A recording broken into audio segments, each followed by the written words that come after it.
অর্থাৎ আমার সাথে শত্রুতা করলে 7 যুগ পরে দেখা হবে, আর যদি মিত্রতা করিস 4 যুগ পরে দেখা হবে।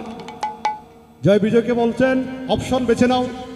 জয় বিজয় বলছেন প্রভু তোমার ভক্ত হয়ে তোমার সাথে মিত্রতা করে 7 যুগ ধরে বসে থাকার সময় নেই, প্রয়োজনে তোমার সাথে শত্রুতা করব, 4 যুগ পরে হলো মুক্তি। আনন্দে আনন্দে ভক্তিবৃন্দ একবার হরি হরি বল, হরি হরি বল।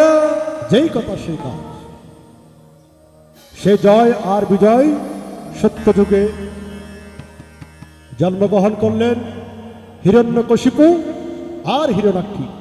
হিরণ্যকশিপু এবং হিরণ্যাক্ষী তারা দুই ভাই। কারা? জয় বিজয়। সত্য যুগের পরে আসলো কি যুগ? ত্রেতা যুগ।